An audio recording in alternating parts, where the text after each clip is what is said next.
Voilà. Bonjour à tous. Bonjour à tous. Bonjour, madame. Bonjour, madame Tolleré. On vous voit à travers. C'est Oui, mieux. c'est vraiment bizarre ce truc. Et alors? Ça y est. Ça y est? Bon, super. Impeccable.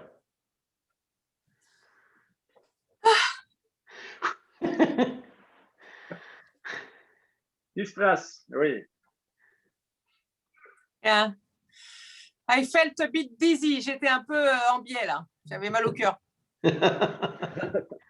C'est bon, là, c'est bon. Bonjour tout le monde. Bonjour, tout le monsieur monde. Coste. Bonjour, Thierry. Ah, bonjour Thierry.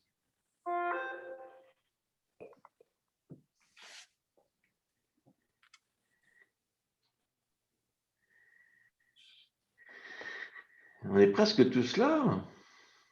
Eh oui. Mais oui. La grande famille viticole est là.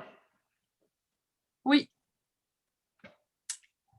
Ça y est, j'ai choisi français dans la langue. Ah oui, c'est pas mal ça. Bonjour aux interprètes. Et ils sont très courageux. Oui. Sans eux, nous ne ferions pas grand-chose. Ah oui, on serait bien embêtés.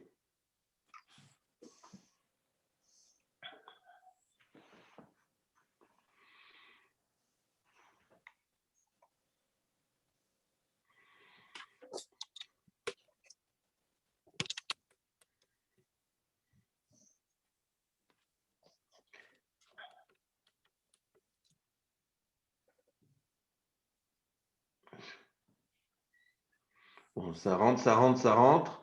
C'est la beauté de l'informatique. Les gens rentrent dans la salle. J'espère que je ne vais pas en laisser un à la porte, sans faire exprès. Oula. Oula.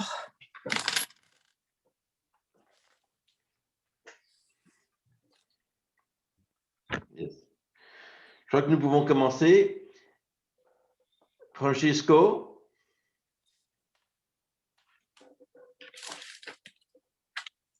Francisco, c'est à vous.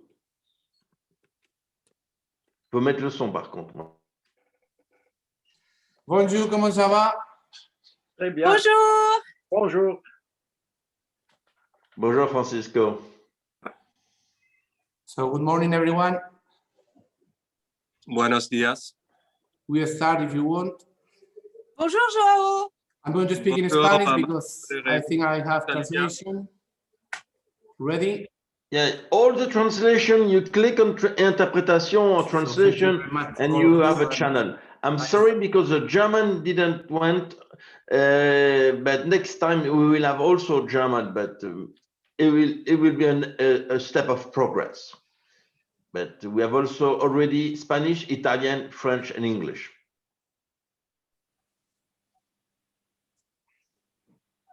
Muchas gracias a todos los intérpretes también por el trabajo que van a desarrollar en la jornada de hoy y muchas gracias a todos por conectaros a este primer seminario que organiza la AREF de un ciclo de 3 que vamos a llevar a cabo a lo largo de este año 2021.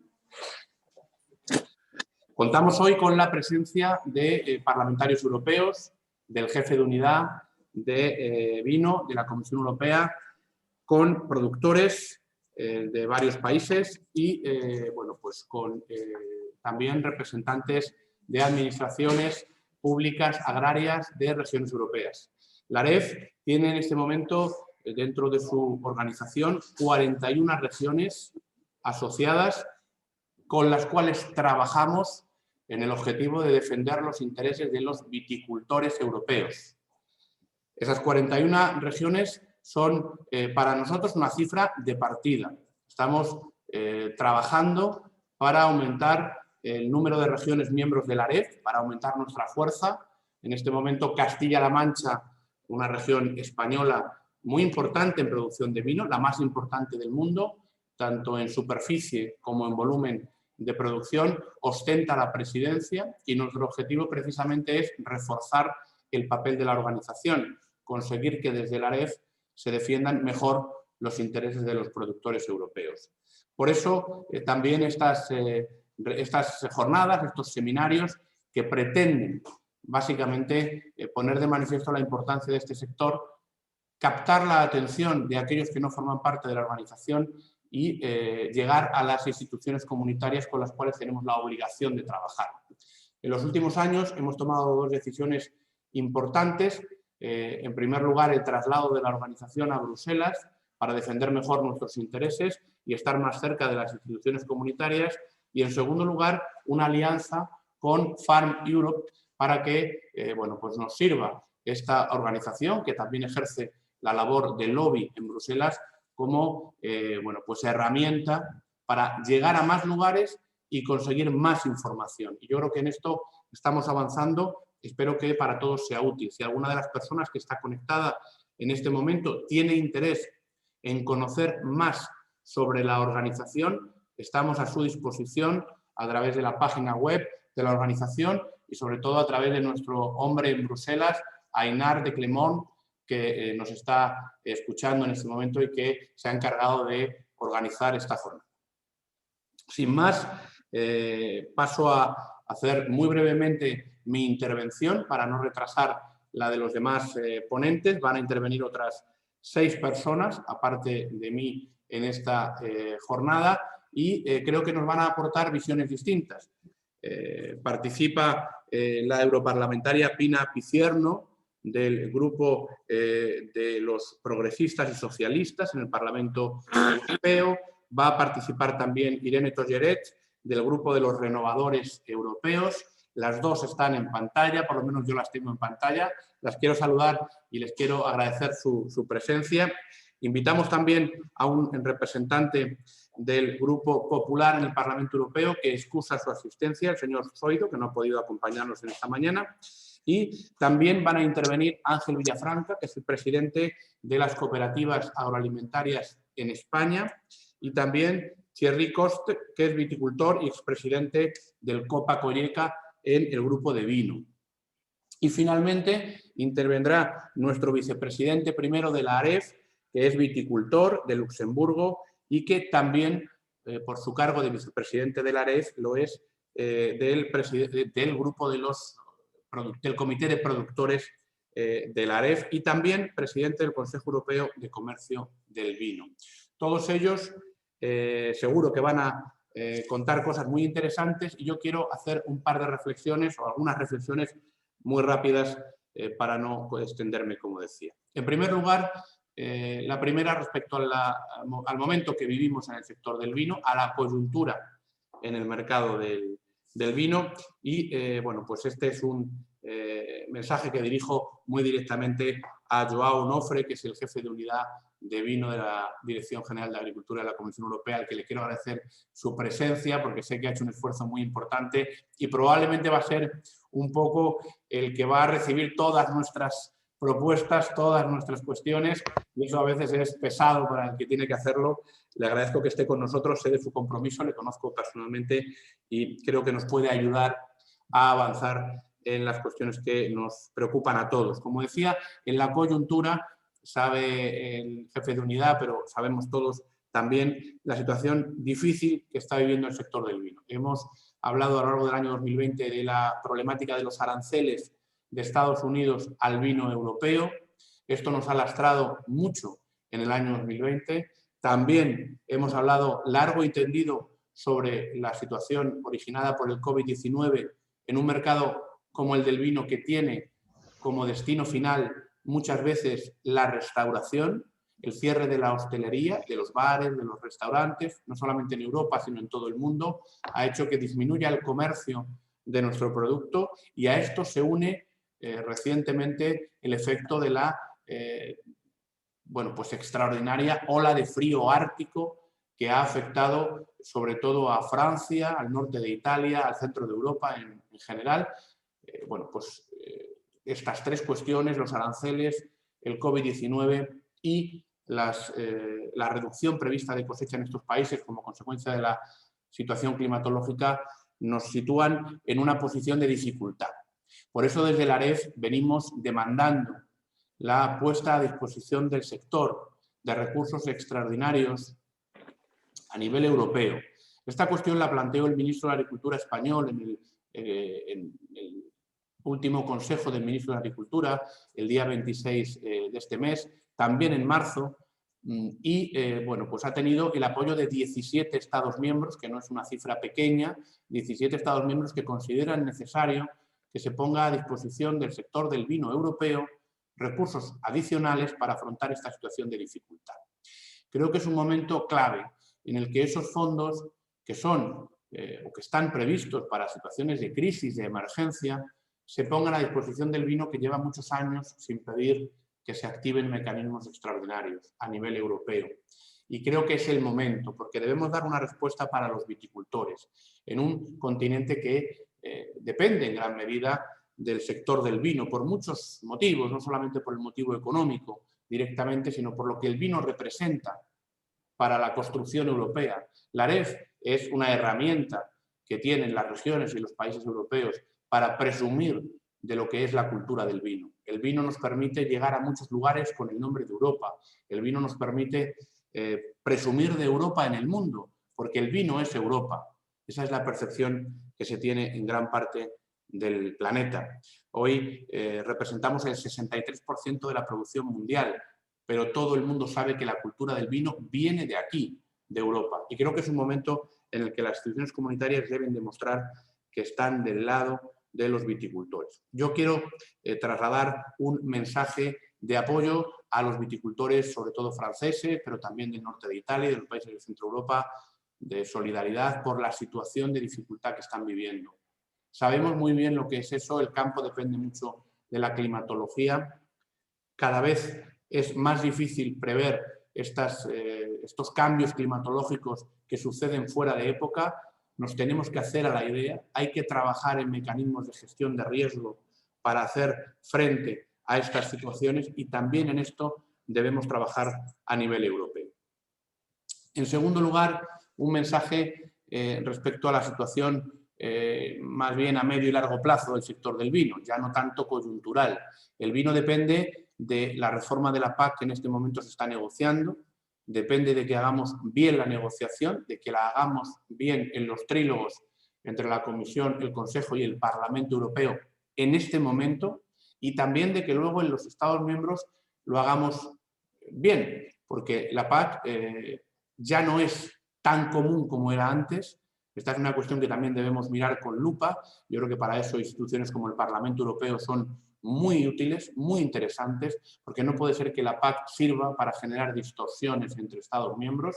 El mercado es único y el vino necesita reglas claras en toda la Unión Europea. Una de ellas, que se acaba de acordar y que también responde a los deseos de la AREF, lo hemos pedido desde el año 2018, era la prórroga de las concesiones administrativas de plantación de viñedo. Este acuerdo, para extender hasta el año 2045 las concesiones administrativas, es muy importante para nosotros y yo quiero agradecer el trabajo que se ha hecho desde la Comisión, el Consejo y el Parlamento Europeo a este respecto. El vino sale más fortalecido, teniendo certeza, teniendo garantía de cuáles son sus reglas de cara al 2045.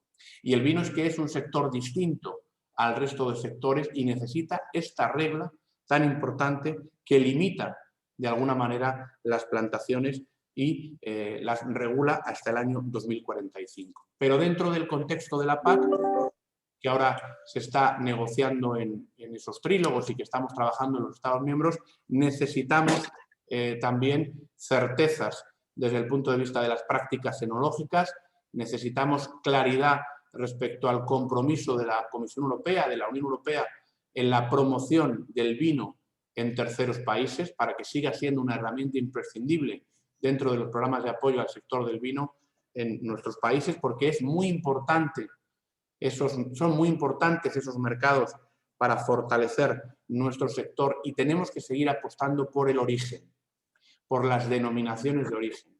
Las denominaciones de origen nacieron en Europa precisamente en el sector del vino y son una herramienta imprescindible. A mí me gusta decir que para Castilla-La Mancha, pero también lo son para España y también para el resto de Estados miembros de la Unión Europea, las denominaciones de origen del vino son nuestra mejor tarjeta de presentación.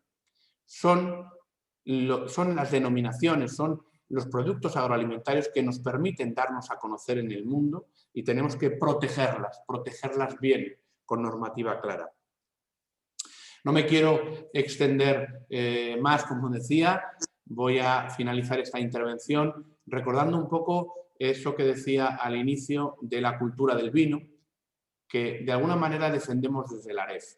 Esa cultura del vino que está pegada al territorio, de la cual forman parte sobre todo los viticultores europeos que siguen al pie del cañón, cada día haciendo posible ese milagro, como lo llamo yo muchas veces, del vino europeo que llega a todos los rincones del mundo con el nombre de los países de los que procede y también del continente en el que se han producido.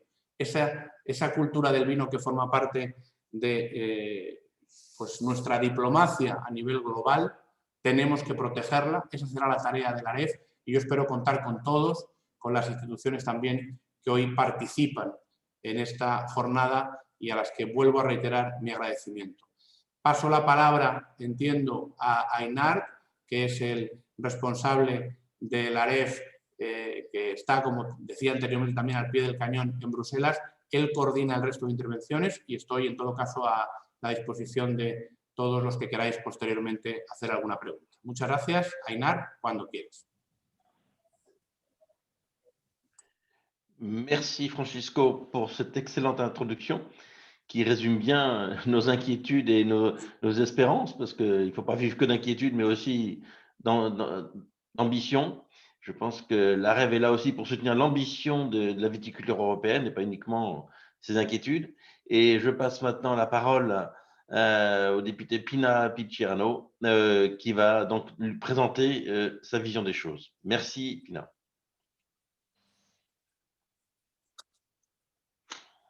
Grazie a te, grazie a tutti. Ringrazio il segretario generale di AREV per l'invito, tutti gli intervenuti, tutti gli ospiti di questo panel, di questa mattinata di lavoro significativa e utile, perché peraltro arriva in un momento in cui i negoziati per la PAC, sapete, stanno giungendo a conclusione, quindi è utile ed è importante, credo, fare un punto insieme in un momento nel quale il settore vitivinicolo sta soffrendo, e sta soffrendo moltissimo, lo diceva molto bene il segretario generale nella sua introduzione, a causa di vari fattori. La crisi pandemica senza dubbio, la chiusura dei canali Horeca senza dubbio, ma anche i dazi imposti, insomma siamo all'interno di un quadro particolarmente critico in cui è necessario, come dire, fermarsi, riflettere e approfondire insieme. Quindi io vi ringrazio e saluto con affetto anche la collega Tolleré.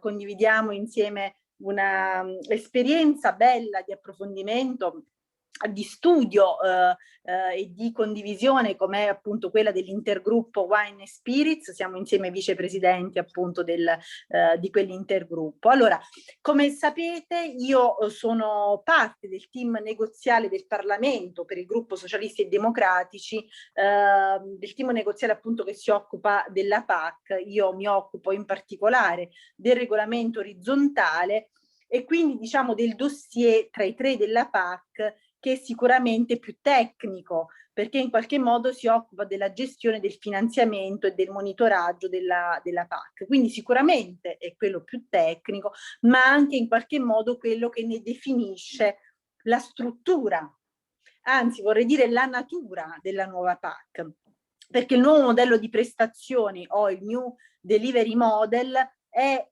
il fulcro di questo regolamento e si appresta appunto a rivoluzionare la PAC così come l'abbiamo conosciuta fino adesso. E su questo modello, sapete, noi abbiamo animatamente discusso nel corso di questi mesi. Il negoziato non è stato assolutamente semplice. Come Parlamento noi abbiamo avuto i dubbi che il segretario generale sottolineava. Abbiamo avuto appunto forti dubbi rispetto all'impostazione proposta dalla Commissione nel 2018, cioè quell'impostazione che avrebbe portato di fatto ad una rinazionalizzazione della politica agricola comune, privandola appunto di quel carattere comune che ne ha fatto una delle politiche di maggior successo dell'Unione Europea. Allora, come Parlamento noi abbiamo fatto un lavoro importante, molto significativo, enorme per correggere questa impostazione che dal nostro punto di vista, mi fa piacere averlo ascoltato anche da voi, è sbagliata e pericolosa,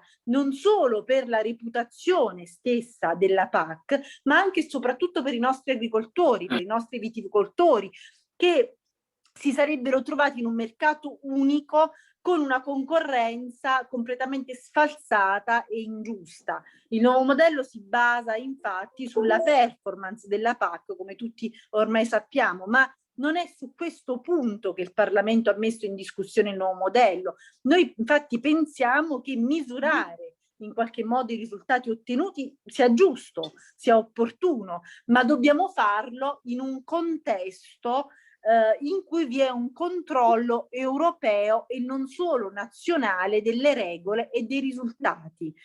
Come saprete, su questo punto abbiamo raggiunto un accordo di principio con il Consiglio durante il super trilogo dello scorso 26 marzo e possiamo dirci soddisfatti, anche se le discussioni non sono ancora chiusi e molti dettagli tecnici, come sapete, rimangono da chiarire. Però abbiamo ottenuto che venga mantenuto un controllo obbligatorio da parte della Commissione, che è appunto un elemento molto importante sull'applicazione dei piani strategici nazionali e del loro rispetto, e nell'eventualità di una non conformità nell'applicazione la Commissione potrà, a seguito naturalmente di un controllo, decidere delle sanzioni finanziarie a carico dello Stato che è inadempiente, quindi sospendendo sostanzialmente i pagamenti della PAC. In questo modo noi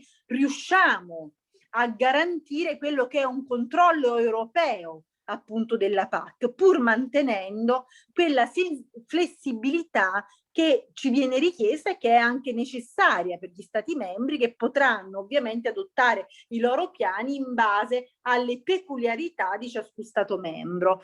Il lavoro, lo sapete, insomma, non è ancora concluso, rimangono molti punti ancora da discutere, molti punti in sospeso, e quindi i negoziati continuano a ritmo serrato per offrire, questa naturalmente è la speranza, ai nostri agricoltori una PAC nuova ed efficiente. In generale su tutti e tre i regolamenti il Parlamento ha compiuto uno sforzo, come vi raccontavo, molto importante negli ultimi 2 anni per migliorare quella che era la proposta originaria. Abbiamo votato un forte mandato su tutti e tre i testi e riteniamo di aver apportato delle modifiche importanti in cui di cui il settore vitivinicolo ha assolutamente molto bisogno. La proposta di riforma cambia naturalmente anche il quadro istituzionale in cui opererà la prossima politica per il settore vitivinicolo, e sebbene la proposta mantenga gli strumenti e confermi l'asset di una quantità di risorse preassegnata, l'intervento settoriale nucleo della politica del vino non sarà più pianificato in modo isolato, ma sarà integrato con la gestione delle misure di sviluppo rurale e del sostegno al reddito, con l'obiettivo di realizzare i 9 nuovi obiettivi specifici della PAC e soprattutto tutti gli obiettivi settoriali. Il Parlamento ha lavorato, come sapete, su questioni specifiche come l'estensione della durata dell'attuale regime di autorizzazione all'impianto delle viti o le preoccupazioni diffuse relative appunto all'etichettatura nutrizionale di cui si è molto parlato, e su questi punti sono stati trovati degli accordi anche con il Consiglio e anche in questo caso durante il super trilogo che è stato in qualche modo determinante di marzo, ma ovviamente anche qua il negoziato continua e non è ancora concluso. Molto importante è stato l'accordo sull'estensione dell'autorizzazione al 2045, di cui avrete avuto notizia, un compromesso tra la nostra richiesta, che era quella appunto del 2050, e quella del Consiglio relativa al 2040, che garantirà, a nostro avviso, stabilità per i prossimi anni in tutto il settore vitivinicolo. Ma appunto le negoziazioni che i miei colleghi stanno portando avanti sul pacchetto OCM in particolare, come sapete, sono un po' più complicate del previsto e ulteriore sarà e ulteriore lavoro appunto sarà necessario, in particolare per quel che riguarda le questioni relative alla gestione del mercato. Interventi, misure eccezionali, misure di crisi, trasparenza del mercato, importazioni, sulle quali sono in corso ancora negoziati molto serrati, molto duri, perché su questi aspetti solo il Parlamento ha proposto delle modifiche, come sapete. La questione dell'etichettatura ha trovato invece un terreno comune tra i vari colegislatori. C'è stata una condivisione di linea di principio per estendere la quantità di informazioni che sono fornite attraverso appunto l'etichettatura, attraverso la parte appunto in etichetta e in parte fuori etichetta, quindi elettronicamente, ma anche in questo caso dovrà proseguire il lavoro tecnico. Vorrei infine sottolineare che l'attuazione della riforma della PAC in tutti gli Stati membri dovrebbe garantire che la viticoltura dell'UE abbia accesso a misure agroambientali del secondo pilastro e ai programmi della gestione dei rischi. Entrambi sono assolutamente essenziali per sostenere la transizione ecologica e digitale che anche il settore vitivinicolo europeo, come tutti gli altri, dovrà affrontare nei prossimi anni. È in quest'ottica che la nuova PAC lavorerà e queste ultime settimane saranno cruciali, sono cruciali per decidere punti più importanti come gli ecoscheme, di cui avrete sentito parlare, come la condizionalità sociale, che è stata una battaglia importante del mio gruppo politico in questi mesi rispetto appunto anche alle questioni dei pagamenti diretti e la riserva di crisi. Quindi siamo in realtà fiduciosi che i negoziati si chiuderanno a breve. Noi stiamo lavorando, come sapete, per questo senza sosta, ma sarà necessario un ultimo sforzo da parte di tutti i colegislatori per trovare un accordo come dire, all'altezza della sfida che abbiamo di fronte. Le basi, a mio parere, ci sono e per questo rimango in qualche modo fiduciosa ed ottimista. Vi ringrazio per questa possibilità di scambio.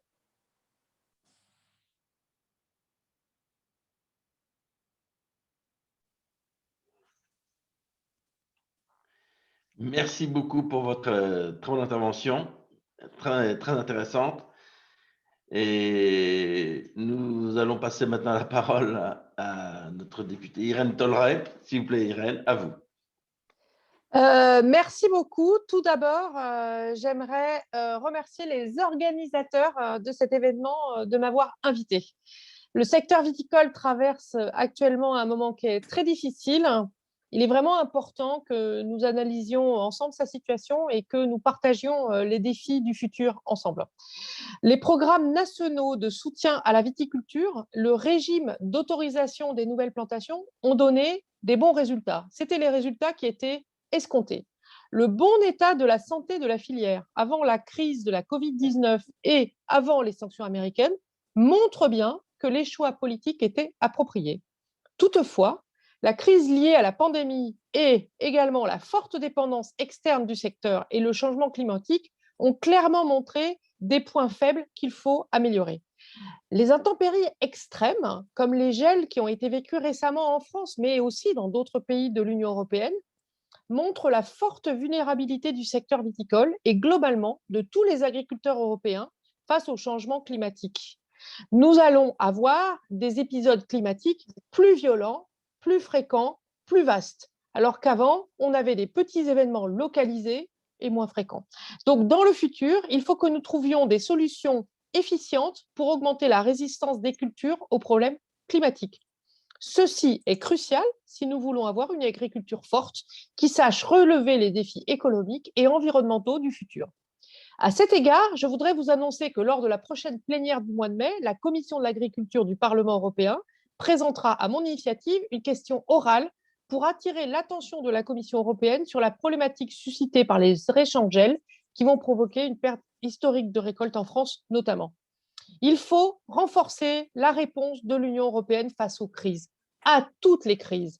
Au niveau européen, les systèmes assurantiels sont insuffisants. Les États membres sont obligés d'entreprendre des mesures nationales de soutien, ce qui peut créer des distorsions entre les États membres. Je crois qu'il faut aussi trouver et surtout des solutions pour améliorer la prévention des risques à travers l'innovation et la recherche. De mon point de vue, il faut explorer les nouvelles techniques innovantes, comme par exemple l'édition génétique, qui pourrait permettre la mise sur le marché de variétés plus résistantes plus rapidement. Il faut également promouvoir des techniques digitales de précision pour gérer les intrants agricoles de la manière la plus durable possible. Je tiens d'ailleurs à souligner le rapport que vient de publier la Commission européenne sur l'édition génétique, qui provoque déjà une levée de bouclier en parlant de nouveaux OGM. Nous ne parlons pas de nouveaux OGM, nous parlons de techniques pour que de la recherche arrive à produire des variétés plus vite. Et il est vraiment important que nous partagions cet élément, parce que sinon, nous allons toujours mettre de l'argent sur la recherche et derrière, quand il faudra légiférer pour autoriser, il n'y aura plus personne. L'innovation doit servir à réduire l'utilisation d'intrants pour atteindre les objectifs que l'Union européenne s'est fixés dans le cadre du pacte vert et de la stratégie de la ferme à la fourchette en matière de réduction des pesticides et des engrais. Par ailleurs, l'autorisation des hybrides prévue dans la réforme de l'organisation commune du marché est aussi nécessaire pour introduire tout de suite des cépages plus résistants. J'aimerais aussi parler un peu de la stratégie de la ferme à la fourchette. Elle prévoit quelques initiatives qui pourront… de vieux mode speaker. Alors, je ne sais pas, il y a un problème technique, mais je n'ai pas vu lequel. Alors, je vais essayer de parler moins fort. Donc, j'aimerais aussi parler un peu de la stratégie de la ferme à la fourchette. Elle prévoit quelques initiatives qui pourront avoir un impact important sur le secteur viticole. La révision de la politique de promotion est un des sujets clés pour ce secteur et, comme vous le savez, la Commission fait un lien entre cette révision et le plan d'action contre le cancer. Au mois de novembre 2020, nous avons organisé une réunion sur ce sujet dans le cadre de l'intergroupe vin, spiritueux et produits de qualité. Lors de cette réunion, nous avons pu constater l'inquiétude que le plan suscite parmi les producteurs. Cependant, nous avons réussi à avoir un échange constructif avec les différents acteurs, y compris des représentants des associations et de la Commission européenne. Je pense que pour combattre le cancer, il faut entreprendre des actions positives au lieu d'appliquer une approche basée sur la diabolisation de certains produits comme l'alcool. Le problème principal est dans la consommation abusive et je suis convaincue cependant que toute interdiction entraîne la transgression des règles. Il est pertinent de renforcer les politiques de contrôle de l'alcool. Et pour réussir ceci, il faut travailler sur plusieurs fronts. Pour moi, le premier doit être l'éducation. Les programmes de distribution des produits agricoles dans les écoles devraient être élargis pour que les nouvelles générations prennent vraiment bien conscience des bénéfices d'une diète saine et leur expliquer que l'alcool peut être intéressant quand il est consommé avec modération et que respecte une bonne hygiène de vie. Il y a des très bons résultats qui sont faits par des associations pour justement expliquer aux jeunes qu'ils ne doivent pas boire d'alcool, que c'est une fois qu'on est majeur. Il faudrait non seulement éviter une détérioration de la politique de promotion, mais il faut surtout la renforcer avec une augmentation du budget européen. Nous avons récemment envoyé une lettre à la Commission avec le soutien de 63 autres députés européens pour demander pour l'année prochaine la restauration du budget qui était en 2020 suite à la réduction qui a été adoptée en 2021. Il ne faut pas oublier que pour un secteur comme le vin, la promotion est essentielle pour son développement commercial. Elle constitue un outil indispensable à sa réussite. L'élimination des campagnes de promotion sur le vin équivaudrait à renoncer à la croissance économique d'un secteur qui est stratégique pour l'Europe. et également à renoncer aux conséquences sur d'autres catégories de notre économie, des conséquences indirectes, comme par exemple l'attractivité touristique dans les zones rurales, qui pourtant sont typiquement, lorsqu'on sort de cette pandémie, l'endroit où on a envie de passer nos vacances. Un autre sujet qui sera à l'ordre du jour de l'agenda européen cette année ou en début d'année prochaine est la révision de la politique européenne en matière d'indication géographique. Je salue l'intention de la Commission d'améliorer le fonctionnement des labels de qualité. En effet, il est important de renforcer leur positionnement sur les marchés ainsi que leur résilience dans les contextes difficiles comme la crise actuelle de la Covid-19 qui a frappé de point frais certains produits de qualité. En ce qui concerne l'idée de la Commission d'ajouter des nouvelles contraintes en matière de durabilité, je pense que les indications géographiques jouent déjà un rôle significatif en matière non seulement environnementale, mais aussi économique et sociale. Dans les négociations de la réforme de l'organisation commune des marchés, le Parlement a déjà fait un pas important en ce qui concerne la possibilité d'inclure le développement durable dans les critères du cahier des charges.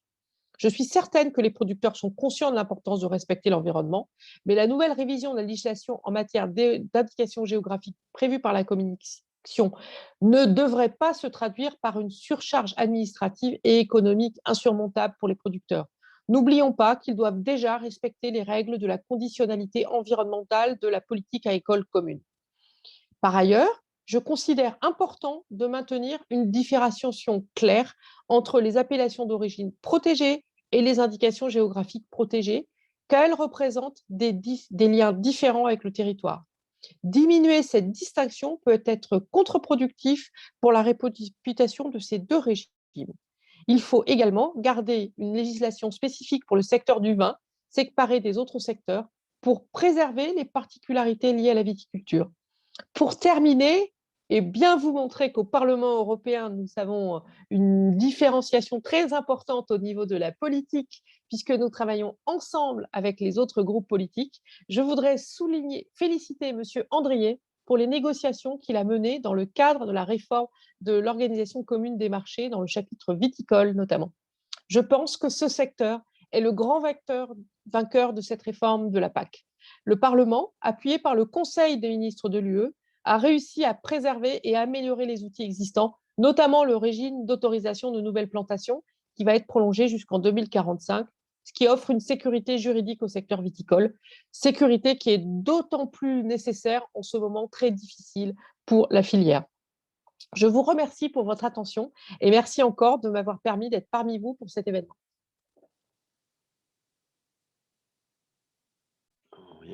Merci beaucoup pour votre intervention.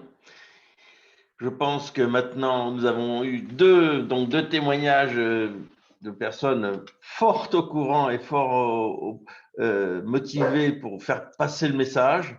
Je pense que nous allons entendre maintenant M. Onofré pour qu'il puisse nous dire un petit peu aussi la vision de la Commission européenne et d'entendre sa vision. Alors, il n'est pas sur l'écran, on ne voit pas son visage, mais j'espère qu'il va pouvoir nous parler. Je ne sais pas pourquoi, là, il est parti. On va lui demander de réactiver son micro. Monsieur Onofré, êtes-vous là? Monsieur Onofré, est-ce qu'il est parti? Où est-ce qu'il va revenir?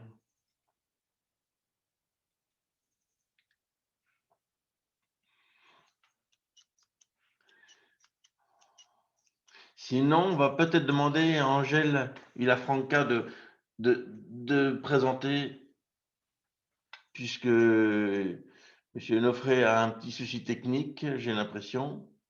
Monsieur Angèle Villafranca, je pense que vous allez prendre la parole avant M. Onofré. Allez-y, à vous.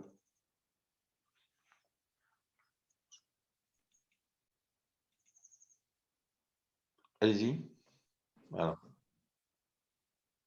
Sí. Attendez. Est-ce que, Monsieur Onofré, vous êtes là? Vous pouvez nous… Je suis là, oui. Ah ben alors, c'est à vous. J'étais perdu pour un moment. Et c'est voilà, vous êtes de Mais revenu. je suis là. Impeccable.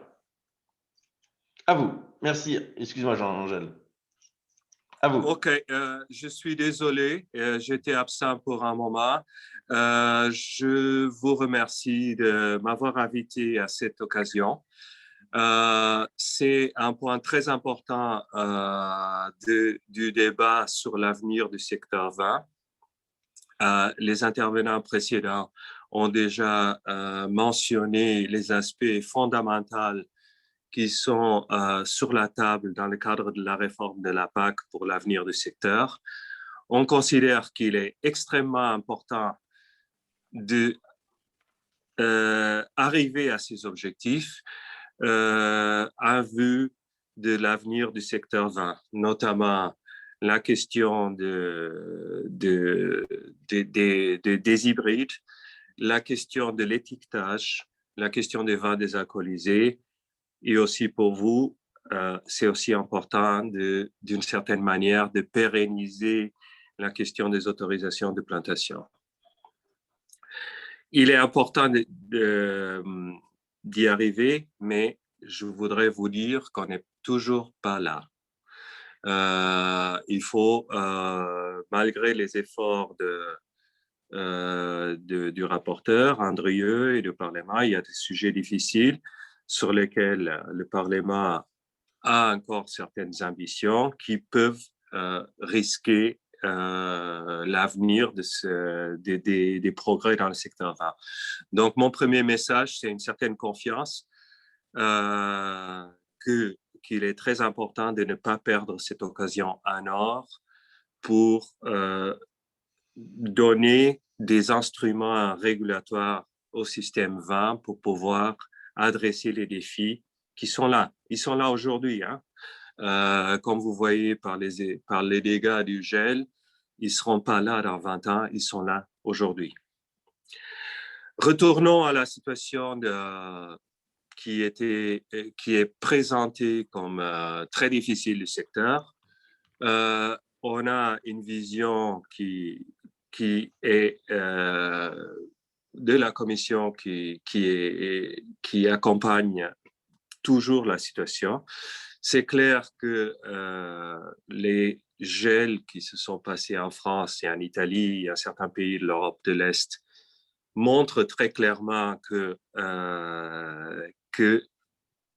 la situation risque de devenir compliquée pour certains viticulteurs pendant cette campagne. Et certains d'entre vous ont mentionné le besoin de renforcer les instruments de gestion du risque dans le secteur. On est d'accord, mais les instruments sont là. Mais vous savez, ils ne sont pas utilisés. Il est évident, notamment en France. En France, le programme vin ne dépense pas ni pour les fonds mutuels, ni pour l'assurance récolte.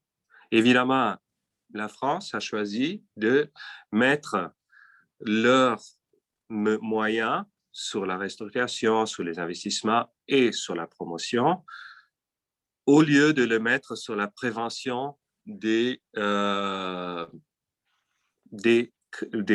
risques climatiques qui vont devenir de plus en plus pérennes. Donc, dans le cadre du système PAC, ce n'est pas à la Commission qu'il faudrait demander ça, les instruments sont là. C'est juste la question de qu'est-ce qu'on met pour quelles mesures. Il y a toujours une demande de fonds additionnels pour le secteur.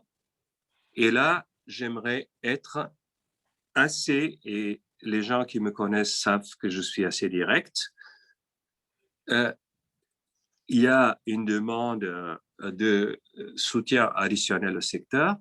Et la question que je vous pose en retour, c'est où est-ce que vous estimez que la Commission peut trouver de l'argent dans le budget? Il n'existe tout simplement pas. C'est clair, on peut toujours demander, mais il y a deux options. Il n'y a pas plus d'argent. Vous savez très bien que le budget de la PAC, il est plafonné, il est déjà distribué, il est déjà, on a fait des miracles l'année passée pour permettre la dépense des montants à ne pas utiliser. Il n'est plus possible à la Commission de trouver de l'argent dans le budget actuel. Il y a déjà des eu des coupes dans les paiements directs à cause de l'application de la discipline financière, c'est toujours possible que les ministres disent à la Commission, mettez plus d'argent dans le secteur et on ferait des coupes additionnelles dans les paiements directs. C'est ça vraiment que les ministres veulent. Et ça, c'est une question. Et je parle il est très important dans le cadre de ces débats aussi de comprendre que la Commission n'a jamais intervenu pour compenser les dégâts causés par les climats. On a intervenu pour des crises de confiance, on a intervenu pour des embargos, on a intervenu pour des déstabilisations du marché, pour les maladies, etc. Mais jamais sur les questions climatiques. Et si on met les dégâts qui sont annoncés par la France, par l'Italie, par tous les autres pays, qui sont de l'auteur, et j'ai fait un calcul un peu grossier de 5 milliards, si par hypothèse on penserait de les compenser, ça donnerait des coupes brutales dans le paiement direct. C'est une automatique, c'est-à-dire 5 milliards sur 40 millions, ça veut dire des coupes de plus de 15% sur les paiements directs des agriculteurs. C'est ça le choix que les ministres doivent faire plutôt que de demander de l'argent qui n'existe pas. Est-ce qu'ils veulent vraiment donner plus de moyens au secteur? Et ça, c'est un choix politique que les ministres doivent faire. Ce n'est pas de dire il faut mettre plus d'argent sur le vin, parce que si on demande de mettre plus d'argent pour le vin, il faut retirer l'argent ailleurs. C'est peut-être au secteur du lait, peut-être au secteur de la viande bovine, ou de ce qu'il s'agit. Mais c'est clair que ce type de choix doivent être pris au niveau national. Je voulais juste finaliser par une touche d'optimisme. Je suis sûr que le secteur va, comme toujours, va sortir de cette crise. C'est évident que les deux dernières années n'ont pas été glorieuses, mais n'oubliez pas qu'on a eu 10 années d'une croissance absolument exceptionnelle. Et je suis sûr qu'une fois que l'économie, et maintenant que le programme de vaccination est en train d'être prendre l'ampleur dans toute l'Europe, que l'économie va réouvrir et un peu équilibrer une situation qui était franchement difficile pour vous. Merci beaucoup. Merci beaucoup, Monsieur Nofré, pour votre intervention. Est-ce que Irène Tolray ou Giuseppina Picciano, vous vouliez intervenir, poser une question? Oui, je voulais vraiment intervenir par rapport à ce que vient de dire Joao Onofre, qui a totalement raison. Mais aujourd'hui, la difficulté que nous avons, c'est que la taille des événements climatiques va au-delà, y compris des règles nationales. Aujourd'hui, les règles nationales d'intervention directe sont encadrées par le régime de minimis. Et je suis désolée, le régime de minimis, il permet quoi? Il permet d'aider au niveau de la production si on a une enveloppe de 20 000 € sur 3 ans, et au niveau des structures de commercialisation, par exemple les coopératives, sur une enveloppe de 200 000 € sur 3 ans. Avec le rythme qui vient de se passer, on a déjà ce règlement qui est plus ou moins mobilisé. Donc, nous avons aujourd'hui des personnes sur lesquelles la difficulté est qu'on ne sait pas comment mobiliser. Donc, on a effectivement chiffré un besoin, et ce besoin financier, aujourd'hui, tout le monde se gratte la tête en France de comment réussir à donner et à mobiliser. Ça, c'est le premier point. Le deuxième point, c'est qu'effectivement, cette hausse de fréquence et cette hausse de violence d'événements climatiques, eh bien, qui vient en plus de la Covid, qui vient en plus des taxes Trump, qui vient en plus de l'insécurité surréaliste du Brexit, qui était quand même le premier marché en valeur derrière les États-Unis avant que les États-Unis, ça fait que moi, j'ai vu des grands gaillards pleurer. Je travaille depuis 1991. C'est la première fois que je vois des grands gaillards pleurer.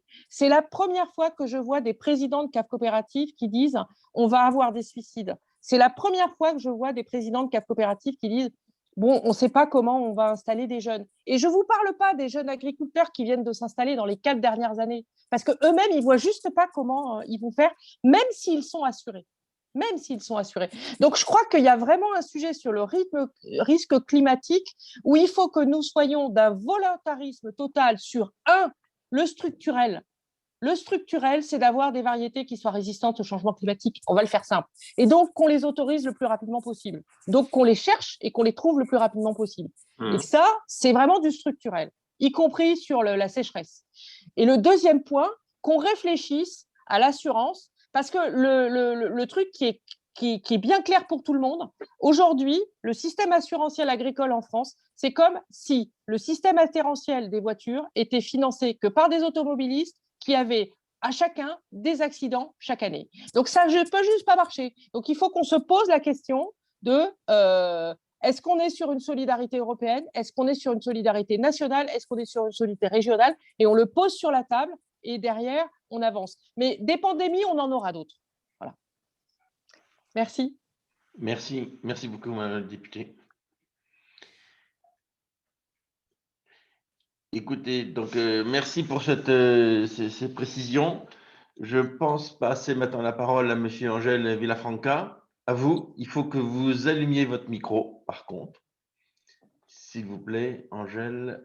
Voilà, à vous de nous donner votre point de vue en tant que président des coopératives. Buenos días de nuevo y muchas gracias a Laret, a su presidente y a todo el equipo por permitirme poder participar en este seminario. Es importante que en las regiones europeas se escuche la voz de las regiones, de la diversidad europea en un sector tan importante. Antes de nada, quiero trasladar desde España, desde las cooperativas de España, nuestra solidaridad y apoyo a todos los viticultores que han sufrido daños de helada, Francia, en Italia, en todo Centro Europa, Grecia. Nosotros también hemos tenido algunas pequeñas zonas donde nos ha llegado algo, pero prácticamente testimonial al lado de la tragedia que ha supuesto para Centro Europa. Yo, mi intervención, quería hacerla muy concisa en dos aspectos importantes de este sector, uno muy a corto y otro más a medio y largo plazo. Creo que a corto tenemos que poner encima de la mesa lo que ha sufrido en el último año, año y medio, el sector vitivinícola. El sector vitivinícola europeo estaba sufriendo de incertidumbres en cómo se iba a implantar el Brexit y esas dudas se trasladaban semana a semana directamente a los mercados. Tuvimos unos aranceles totalmente injustos que han sufrido nuestra viticultura, han sufrido nuestros vinos, aranceles de USA que para nada éramos responsables y que procedían de un sector aeronáutico que nada tenía que ver con la viticultura. Pero en cambio hemos sido penalizados nosotros. Cuando este escenario todavía estaba vivo y no habíamos podido superarlo, nos llegó la pandemia, nos llegó el COVID y prácticamente se cerró todo el canal Horeca, se cerró toda la restauración. Importante este cierre porque no solo fue en un país aislado de la Unión Europea, fue prácticamente en todo el mundo. Hay que recordar que el sector vitivinícola es un sector netamente exportador. Nuestros vinos viajan por todo el mundo. Hacemos esfuerzos para conquistar mercados, para posicionar y nos hemos encontrado con que nos hemos tenido que quedar en casa con nuestros vinos. Evidentemente, esto ha supuesto un escenario muy difícil para el viticultor, muy difícil para las cooperativas y para las bodegas, complicado porque prácticamente ha habido zonas y bodegas donde han dejado de facturar, donde sus vinos no han salido. Es de agradecer las medidas que la Comisión planteó de flexibilizar los fondos del programa de apoyo. Eso es importante y era una medida necesaria muy a corto. Pero también hay que trasladar una reflexión y es que no podemos abordar una situación extraordinaria como el COVID con un presupuesto ordinario. Y el presupuesto ordinario es el actual programa de apoyo. El sector del vino no puede dejar de plantar un año y plantar dentro de 3 años. La viña hay que cuidarla todos los días del año. Una bodega hay que mantenerla activa. Sus vinos que tiene dentro es un producto vivo que hay que cuidar. Y para eso no bastan con la flexibilidad de los programas de apoyo, no basta con las pocas ayudas estatales que hemos recibido. De ahí la demanda del sector de esos fondos extraordinarios. Sabemos de la dificultad presupuestaria, sabemos y conocemos cómo funciona la PAC, pero hay fondos extraordinarios que se han puesto encima de la mesa para recuperar toda la economía europea. Ahí debe de estar el vino y una parte de esos fondos tiene que ser trasladado al vino. El sector demandó un presupuesto extraordinario para ejecutar en 3 años, totalmente flexible, para que cada país pudiera adaptarlo a sus condiciones particulares y a sus necesidades. Tenemos que trabajar, todavía estamos a tiempo, para que esos fondos sean viables. Por otra parte, a medio plazo, con la actual reforma de la PAC, es cierto que tenemos que adaptar nuestro viñedo y nuestro viñedo tiene que ser pionero en la lucha del cambio climático. Tenemos que estar ahí. Es importante el que el sector del vino vaya adaptando su viticultura, porque como bien dicen los anteriores participantes, el cambio climático nos va a traer escenarios totalmente diferentes. Habrá que adaptar en cada zona, dentro de la diversidad de las regiones europeas vitícolas, hay que adaptar las herramientas y los mecanismos que se consideren. Para ello, dentro de una normativa común, evidentemente requiere de esa flexibilidad. Los ecoesquemas habrá que aplicarlos muy concretamente en función de cómo está cada uno de los sectores y cada una de las zonas. Hay que ser muy cuidadosos con el etiquetado nutricional. Sabemos que hay que trasladar la información al consumidor. El sector está dispuesto a hacer los esfuerzos para trasladar esa información, pero una botella de vino no se puede convertir en una ficha técnica con productos o con nombres que el consumidor no pueda entender. Hay que trabajar por el binomio vino y salud, consumo con moderación. No podemos ser responsables del alcoholismo porque el sector del vino precisamente no es el que lo genera ni es el problema para nuestros jóvenes y para nuestra sociedad. Hay que trabajar, como siempre, en la calidad de nuestras denominaciones de origen, de nuestras zonas vitícolas, en nuestras peculiaridades. Evidentemente, la calidad y la trazabilidad de un vino europeo con viticultores implantados en el territorio es importante seguir manteniéndola. De agradecer el esfuerzo que se ha hecho por parte de la Comisión y del Parlamento para alcanzar un acuerdo en mantener los derechos de los viñedos. El mantener los derechos es una estabilidad y forma parte de nuestra forma de conservar y preservar la viticultura europea. Y por último, quería trasladar un mensaje a todos. No olvidemos que detrás de una botella de vino, detrás de una bodega, detrás de una viña, hay hombres y mujeres que trabajan en la agricultura europea, que no se marchan, que siguen cuidando el medio rural, que luchan contra el despoblamiento y todos los días que se levantan luchan por conservar el medio ambiente. Muchas gracias por esta oportunidad que nos habéis facilitado de poder participar en este seminario una vez más.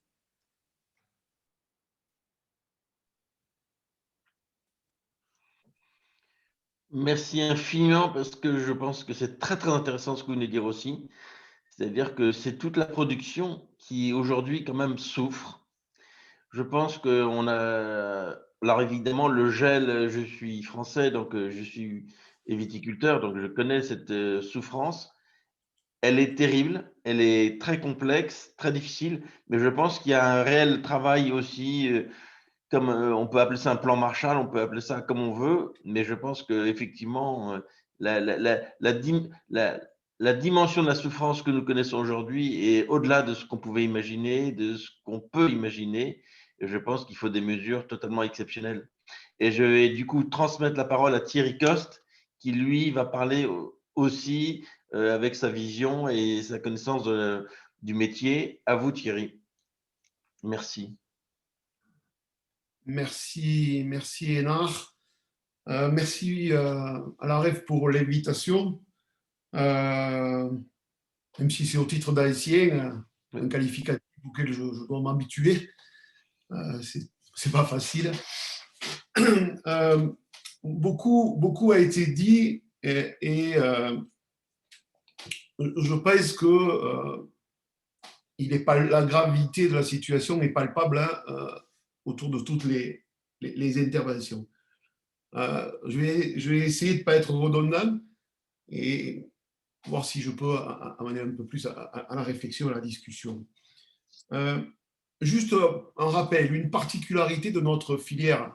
Je ne suis toujours plus à dire que notre filière, notre secteur était une mosaïque. C'est un secteur unique dans le monde économique. Chaque veille, chaque vigneron, chaque terroir, chaque dénomination, chaque appellation, c'est une nuance particulière. Et la force de cette mosaïque, c'est qu'elle est imbriquée. Et elle tient comme un château de cartes. On ne peut pas, dans un système tel que la viticulture, se permettre de perdre des éléments de cette mosaïque. Ça, c'est un premier point. Ensuite, le changement climatique. On en a parlé longuement. Je n'aime pas le mot victime, je n'aime pas manier, je n'aime pas me plaindre. Vous le savez, tous ceux qui me connaissent le savent. Mais le changement climatique, nous en sommes les premières victimes. Et les objectifs politiques de la Commission ou de l'Europe d'aller affronter ce changement climatique, c'est un gros défi énorme pour notre planète. Je ne sais pas si nous arriverons à l'affronter ou pas, mais sont fondamentaux, notamment pour nous. Ce qui s'est passé la semaine dernière, ce n'est pas une gelée telle qu'elle avait été connue dans les années 50, c'est une rupture de jet stream, d'après les experts, qui est due justement à ce changement climatique et qui fait que les vignes qui débourrent à la fin du mois de février, au début du mois de mars, vont se retrouver confrontées de plus en plus à des événements de ce type. Et puis, on peut mettre tous les moyens de protection qu'on veut. Et on parlait des assurances tout à l'heure. L'assurance telle qu'elle est, notamment en France, ne fonctionne pas. Moi, j'ai des collègues qui ont payé, il y a 3 ans, qui ont payé 10 000 € d'indemnité d'assurance pour encaisser 3 000 €. Donc, vous voyez le côté attractif de l'assurance quand on perd 200 ou 300 000 € de chiffre d'affaires. Ça, c'est le premier point. Les crises, elles sont là. Le Covid, avec tout ce que ça implique, et notamment sur le marché, un marché qui est complètement bloqué. En Espagne, André l'a dit, en Italie, en France, ce n'était pas mieux, et là je l'ai, on va voir ce que ça va faire, mais ce n'était pas mieux. Juste quand même un petit rappel, ce scénario, il n'est pas nouveau, vous ne le découvrez pas. Il y a déjà une année, comme vous l'avez dit, redit, écrit plusieurs fois, en détail, tel qu'il se passe aujourd'hui, tel qu'il se produit, ce n'est pas une découverte. Vous me connaissez aussi, j'ai mon franc-parler. Mais aujourd'hui, dans notre environnement, nous avons un problème. Nous avons un problème avec la commission, et notamment avec monsieur le commissaire. Je suis désolé de le dire comme ça, mais nous nous sentons orphelins d'un commissaire à l'agriculture. Jamais sa voix ne nous a paru aussi faible. Jamais sa voix ne nous a paru aussi éteinte. J'aimerais m'adresser, je suis ravi de voir Joao, j'apprécie beaucoup Joao. Joao, la DG Agri ne nous entend plus depuis un an. Alors, c'est peut-être lié au fait qu'on s'est vu 1 heure tous les deux en 2020. C'est lié au fait qu'on ne se voit plus et que c'est compliqué avec les téléphones, les vidéos. Mais Joao, je t'invite avec ton équipe, dès que vous pouvez, descendre sur le terrain. Venez chez moi, venez à Montpellier avec Irène, allez voir André dans la Manche, allez en Italie, écoutez les gens. Arrêtez d'écouter les gens qui sont autour de vous à Bruxelles, écoutez les gens qui sont sur le terrain. On parle de la vigne et du vin ici. Et tu le sais, je sais que tu es sincère là-dessus et que tu as envie d'apporter ta contribution. Alors, si les sous, on ne les trouve pas, eh bien, il va falloir faire un plan de relance parce que ça ne marchera pas. Sur le terrain, la viticulture est et doit être un exemple. C'est la solution pour l'agriculture de demain. Partout sur le terrain, il y a des innovations, des traitements avec des panneaux récupérateurs, de la confusion sexuelle, des capteurs partout, des robots, des drones, des chauves-souris, des pièges chauves-souris, des nichoirs à mésanges, des tas d'innovations. Mais ça, il faut l'accompagner. Et ça ne se fera pas tout seul. Et si ça ne se fait pas, et le reste, ça ne fonctionnera pas. Moi, j'aimerais que ce message soit bien entendu. Ensuite, le plan de relance. Ça fait là aussi l'année dernière qu'on en parle du plan de relance. Je vous ai proposé toutes les solutions possibles et imaginables. Un groupe de haut niveau, un groupe de réflexion avec les parlementaires, avec avec les ministères. Allez, pas de retour. Aujourd'hui, nous avons besoin à court terme, là maintenant, nous avons besoin de maintenir les mesures Covid et nous avons besoin de fonds supplémentaires. Alors, je ne sais pas si le plan de relance, moi je ne suis pas un expert des fonds européens, mais il va falloir se démerder, il va falloir trouver quelque chose, que ce soit les ministres, et bon Dieu, que le commissaire, le conseil des ministres aille le dire qu'on en a besoin. Dites-lui et que lui aille le dire aux ministres, si les ministres ne sont pas capables de nous entendre aussi. C'est l'affaire de tout le monde, cette histoire.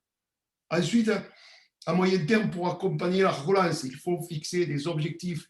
Il faut fixer des objectifs avec des investissements à double performance. Il faut donner accès aux innovations. On ne sortira que par les innovations. Il y en a été évoqué autour de la table. Il faut qu'il y ait un travail là-dessus et qu'on définisse les innovations. La PAC, bien sûr, heureusement qu'elle est là. La PAC, c'est un bijou, c'est une merveille, c'est un des piliers de l'Europe. Il faut absolument que nous arrivions à maintenir ce pilier, même si ça devient aujourd'hui plus difficile à percevoir. Je sais qu'autour de la table, tout le monde est défenseur de la PAC, tout le monde a envie que ça continue et tout le monde a envie de faire pour le mieux. Mais même si je salue des bonnes avancées sur le secteur, pour autant quand même, je vais quand même parler de la réduction du budget à une période. Ça aurait été, on aurait été comme il y a 2 ans, on n'aurait pas eu, le budget réduit, bon, on se débrouillera. Là, c'est différent. Ensuite, il faut garantir la sécurité juridique au niveau de la transition. Ça, c'est fondamental, important. C'est un enjeu majeur, ça. Au niveau des objectifs majeurs de la Commission, je pense à Farm to Fork, je pense à la biodiversité, je pense au cancer. C'est sûr que c'est louable tout ça. Le changement climatique, le cancer, c'est les plaies de notre société. Irène l'a dit, des pandémies, on en aura d'autres. Mais ça, il faut absolument qu'on décide en fait, on y va et on avance. C'est une logique qui est positive, elle est louable. Mais une logique positive, et là c'est le citoyen européen qui parle, elle voudrait qu'on fixe les enjeux, les objectifs ensemble, qu'on se donne les moyens de les atteindre, ces enjeux, qu'on incite à aller sur ces enjeux. La réalité, c'est quoi? Je vous dis ce que je ressens en tant que citoyen. Aujourd'hui, on a de la verticalité, on a de l'arbitraire, on a des contraintes qui viennent d'en haut. C'est comme ça. On a une pensée exclusive, une pensée hygiéniste. On nous donne des options, des choix proposés, impératifs. Option 1, option 2, option 3. Mais que les gens qui mettent des options viennent sur le terrain au lieu de rester. C'est bien d'être à Bruxelles, j'y ai passé des années, je sais comment c'est, je sais à quel point on peut faire avancer les choses. Mais ça ne suffit pas. Et je sais que le Covid est compliqué, mais il faut sortir, il faut aller voir sur le terrain, aller entendre les gens. Et une chose, nous ne pouvons pas accepter que les produits de notre filière soient stigmatisés au sein de la liste des produits nocifs et interdits. Je me suis souvent accroché avec les ONG en leur disant « je ne suis pas un délinquant, je ne suis pas un producteur de poison qui donne le cancer. Ne véhiculons pas cette idée. Nous avons des terroirs magnifiques, des produits culturels, nous les apprécions tous. Ça permet à l'humanité de grandir dans la culture, dans la tradition, dans les développements. Et nous ne pouvons surtout pas accepter que l'accès à certaines aides soit retiré, et notamment pour des raisons, là aussi, hygiénistes et tout à fait arbitraires. C'est détestable comme idée. Et là, c'est le citoyen européen qui parle. Il y a tellement eu de gens qui ont voulu, en partant de bonnes intentions, dériver sur des mesures qui ne sont pas nos valeurs, pas les valeurs de l'Union européenne. Je conclurai parce que je pourrais vous parler pendant longtemps comme ça. Mais vous savez, la viticulture, notre secteur, il aurait pu disparaître complètement de la planète à la fin du 19e siècle. C'était la crise du phylloxéra. Et ça ne s'est pas rattrapé comme ça. Ça a été un coup de chance. Le coup de chance, c'est qu'une liane, une racine pousse dans un marais en Floride. Et c'est ce qui a fait qu'aujourd'hui, on a cette culture, on a ce vin. S'il n'y avait pas eu ça, il n'y avait plus de vin. Ça aurait fait partie, comme le dodo de l'histoire. Il y a eu du vin à une période. Donc, rien n'est écrit pour l'avenir. Et aujourd'hui, le secteur traverse une période difficile. Alors, je ne sais pas si on va passer, on ne va pas passer. Parce que je sais que notre potentiel pour l'avenir est formidable, incroyable, magnifique. Pour les jeunes, pour la qualité de vie, il est magnifique. Et il est aussi vecteur de compétitivité, vecteur de tout ce qu'on connaît au niveau du vin. Je sais que j'ai déjà donné cette image quelque part, mais je crois que celle-là, elle est très forte aujourd'hui. C'est un peu comme la balle de tennis, hein, sur le filet. Elle va tomber du côté match point ou elle va tomber du côté élimination. Moi, ce que je peux vous dire aujourd'hui, c'est que si la viticulture reste toute seule, accompagnée bien entendu des parlementaires européens, et je veux leur parler parce qu'ils font un travail extraordinaire, et de vous aussi à la DG Agri, Joao, parce que je sais que vous êtes là, mais il faut en faire plus, il faut que nous, ça pique chez nous. Mais il va falloir que ça pique chez vous aussi, parce que vous faites partie de la famille. Vous êtes avec nous, vous n'êtes pas la commission contre nous, vous êtes avec nous et c'est avec vous qu'on trouvera les choses. Mais la clé du succès, elle appartient à qui? Elle appartient aux décideurs. Et si on a les décideurs derrière, ben la balle va tomber du bon côté. Sinon, mais la responsabilité de la défaite leur appartiendra aussi. Voilà, donc je ne voulais pas vous parler davantage, mais voilà, c'était du fond du cœur, vous me connaissez, vous savez comment je suis. Et donc, je bien entendu l'invitation est offerte à Joao et bien sûr l'équipe de la Rêve avec Hénard et le président sont bien sûr invités à participer. Et merci encore à tous les parlementaires pour le travail extraordinaire que vous faites. Merci à vous. Merci Thierry. Je crois qu'on va peut-être passer la parole à Yao pour vous répondre parce qu'il est peut-être important qu'il donne aussi son point de vue. Et puis après, il y aura Giacomo qui voudrait aussi poser 2 questions à tout le monde. Yao Onofré, s'il vous plaît. En fait, je n'ai pas beaucoup à dire. Thierry, tu as été très, très personnel et trop dans ton plaidoyer. J'ai compris très bien ton message. Je crois que il est très important et sois assuré que elle sera transmise à qui elle doit être transmise. Merci. Giacomo, à toi.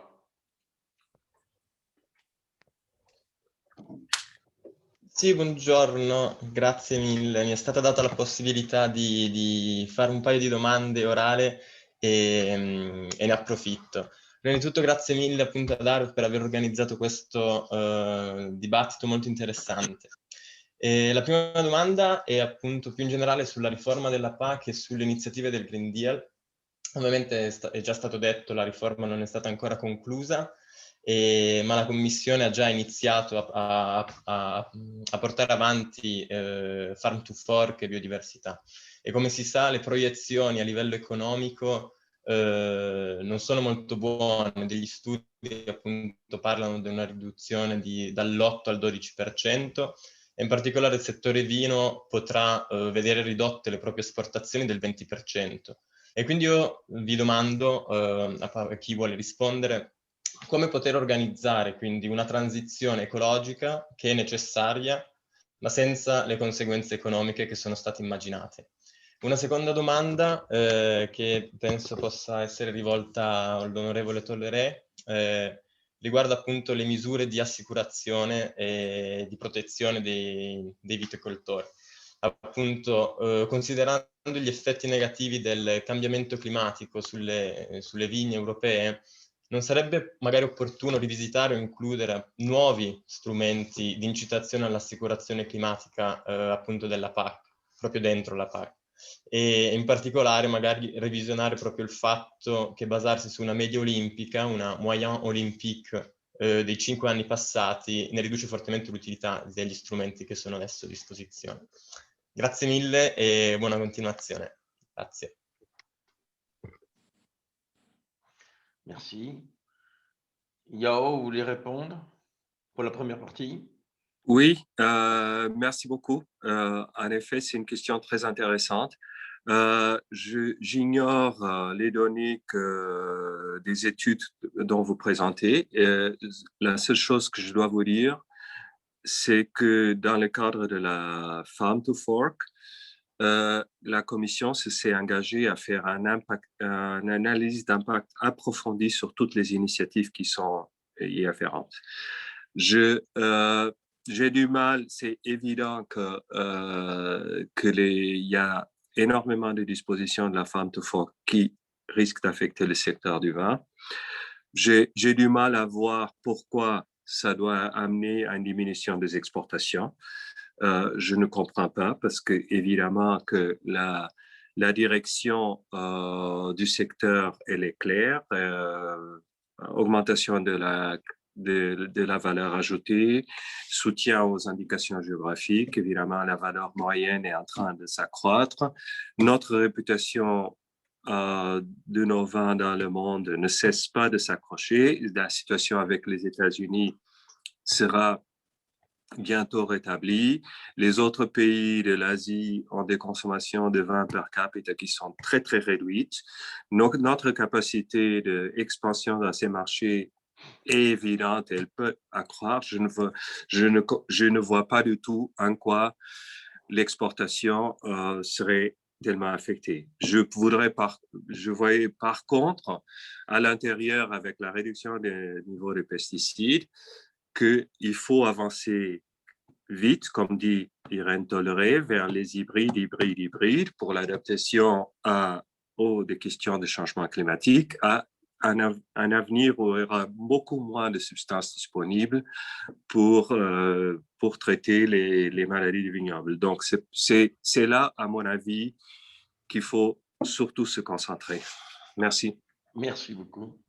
Irène, vous pouvez... Alors, moi, je vais répondre sur les deux choses, hein, en commençant par cette histoire d'exportation. Donc, comme Joao, je ne vois pas le lien entre Farm to Fork et une baisse des exportations. En revanche, je vois très, très, très, très bien ce qu'a fait la crise Covid. Voilà. Et que du coup, c'est pour ça que tout à l'heure, quand j'ai parlé du fait qu'aujourd'hui, on avait beaucoup réfléchi sur le risque climatique et on n'a pas pensé aux autres risques. Et du coup, il y a peut-être, si demain, on devait avoir une nouvelle pandémie ou un nouveau risque politique majeur, eh bien, peut-être on aurait besoin d'avoir un outil qui aujourd'hui n'existe pas forcément de manière européenne, qui serait un outil de gestion structurelle des quantités. Aujourd'hui, on a un exemple qui marche pas mal en Champagne, avec ce qu'on appelle les VSI. Et donc, en gros, le producteur,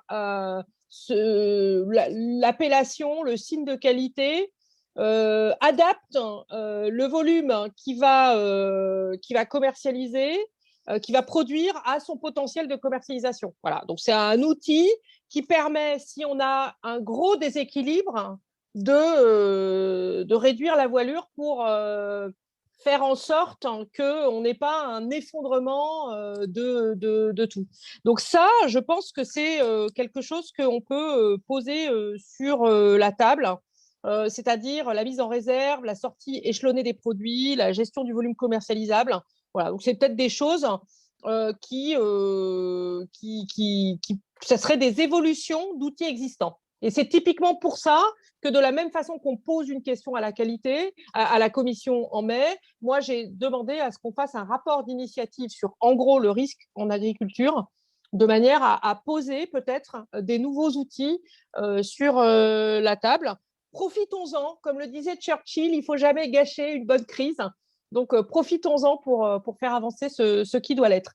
Sur la moyenne olympique, évidemment, donc dans la réforme de l'OCM, il y a quelque chose qui est mis sur la table, mais de façon plus générale, c'est le sujet du risque, encore une fois, parce que si on a des événements climatiques toutes les années, on pourra faire une moyenne olympique avec 8 ans ou 10 ans, on arrivera quand même à des problèmes. Donc, en fait, le sujet, c'est quelle solidarité on met sur les systèmes assurantiels, comme j'ai dit tout à l'heure, et en contrepartie de cette solidarité, qu'est-ce qu'on demande au monde agricole? Parce qu'aujourd'hui, il y a beaucoup trop d'agriculteurs qui ne sont pas assurés. Et donc, voilà. Donc, il faut qu'on pose sur la table ce sujet. Voilà. Je ne sais pas si j'ai bien répondu à votre question, mais j'ai essayé. Merci beaucoup pour votre réponse. Je ne sais pas si quelques autres veulent faire une réponse ou offrir une réponse. Sinon, on va demander à Ali Leonardi, notre vice-président et président du CEPV, de conclure cette matinée qui, je pense, était vraiment très dense et de très, très haute tenue. Ali, à vous. D'accord. Bonjour à toutes et à tous. Comme vice-président de la RAV et président du CEPV, je vais essayer de trouver une petite conclusion de ce séminaire ce matin, très intéressant, dont je vous remercie toutes et tous pour votre excellente collaboration et ces mots clairs de nos intervenants. Veuillez excuser mon français, je suis luxembourgeois et on n'a pas encore la traduction du luxembourgeois, mais je le sais en français. Je continue. On voit très clair la nécessité d'une stratégie de relance qui aille au-delà de ce qui est prévu par la PAC et le plan de relance 21-22. Une stratégie pour 3 ans dotée d'un budget additionnel et extraordinaire à celui des programmes viticoles PAC pour relancer le secteur vitivinicole. Je comprends très bien les arguments de M. Onofre sur les caisses vides, mais excusez, auprès des vignerons, les caisses sont aussi vides. Et ce n'est pas la viticulture qui a provoqué ce changement climatique, mais c'est la viticulture qui est la victime, comme on a dit Thierry. On demande d'accentuer l'accompagnement européen à la promotion des vins de l'Union européenne, tant sur les marchés européens qu'à l'exportation. Retrouver nos parts de marché demande un très gros effort et prendra du temps. La promotion, c'est une promotion qui doit être ouverte à tous les vins européens. À travers le monde, ils sont symboles de qualité dans toutes les diversités. La politique de promotion européenne ne doit pas être restreinte, mais une promotion dynamique de nos produits à l'export ainsi que dans l'Union européenne. On constate, le vin fait partie de l'héritage culturel européen de notre mode de vie. Non, ce n'est pas un produit dangereux qu'il faudra exclure de notre alimentation. La RAF est farouchement en faveur du bien consommer avec modération. Nous nous opposerons toujours au dogmatique de l'interdiction. Une alimentation équilibrée est une alimentation diversifiée. Il n'y a pas de mauvais produits, mais simplement des mauvaises habitudes de consommation. La solution passe avant tout par l'éducation.